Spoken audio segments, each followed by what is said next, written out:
अस्सलामुअलैकुम दोस्तों, कैसे हैं आप। ईरान के हवाले से चंद बड़ी खबरें, यानी 4 बड़ी खबरें अब तक की मेरे सामने मौजूद हैं, आपके सामने मैं रखूंगा। ईरान की इसके अंदर बड़ी कामयाबियां भी शामिल हैं और इसके अंदर कुछ ख़तरनाक हसास खबरें भी शामिल हैं।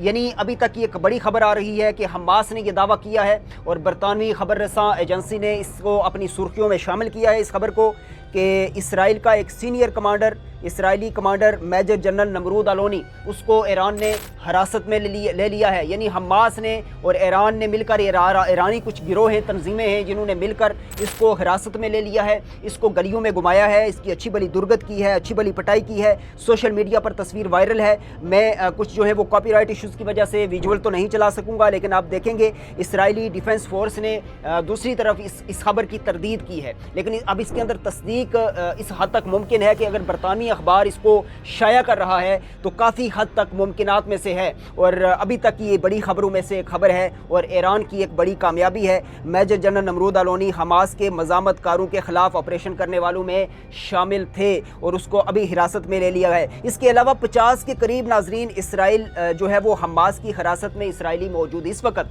हमास की हिरासत में 50 के करीब इसराइली मौजूद हैं। इसराइल का इस बात के ऊपर मजबूरन एतराफ़ करना पड़ा। तो ये एक बड़ी खबर हमारे सामने मौजूद थी। इसके अलावा नाजरीन एक और ख़बर जो कि इस वक्त ईरान के लिए अच्छी खबर तो नहीं है, लेकिन ये खबर भी इस वक्त जो है वो अल अरबिया न्यूज़ एजेंसी ने रिलीज़ की है कि ईरान के नए वज़ीर दिफ़ा भी शहीद हो गए हैं। नए वज़ीर दिफ़ा बनने वाले मजीद अहमद अल रज़ा को 2 दिन पहले वज़ीर दिफ़ा बनाया गया था ईरान का, उनको भी शहीद कर दिया है। यानी ईरान अब इसराइल का और अमेरिका का टारगेट है कि वो ऑफिशियल्स, वो लोग जो उनके रजीम चेंज के सिस्टम का जो है हिस्सा नहीं बन सकते, उनको अब टारगेट किया जा रहा है, उनको निशाना बनाया जा रहा है। जैसे हमने पिछले व्लॉग में कहा था, अली लारिजानी को इस वक्त निशाना बनाया जा रहा है। कुछ ऐसे ऑफिशियल्स हैं जिनको निशाने पे रखा हुआ है। अभी हमारे सामने वो पूरी तस्दीक भी नहीं हुई, यानी कि सुप्रीम लीडर के शहादत के साथ साथ किन ऑफिशियल्स की शहादत की इतलात आई है, उनकी बाकायदा तस्दीक व तहकीक नहीं की गई। यानी वो नाम अभी सामने आना बाकी हैं, क्योंकि बड़े नाम इसके अंदर शामिल हो सकते हैं।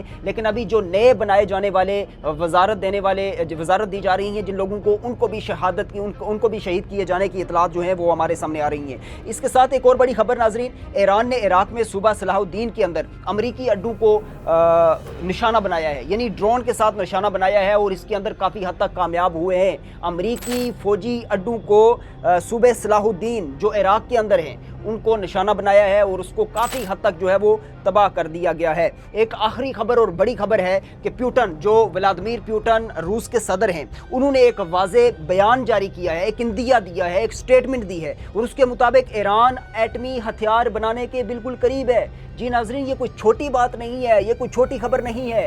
यानी ईरान इस वक्त एटमी हथियार को इस्तेमाल करने के बिल्कुल करीब है, ये प्यूटन कह रहे हैं। और अगर प्यूटन ये बात कह रहे हैं तो फिर आप खुद सोच लें, ये बड़ी सोची समझी बातें हैं, इसके ऊपर बड़ी बहस की जा सकती है। हम एक ख़ास व्लॉग के साथ हाज़िर खिदमत होंगे और ईरान की एटमी हथियार, क्योंकि पहले बात की जा रही थी गुज़श्ता दिन यानी चंद घंटे पहले कि ईरान के अंदर ज़लज़ला आया है।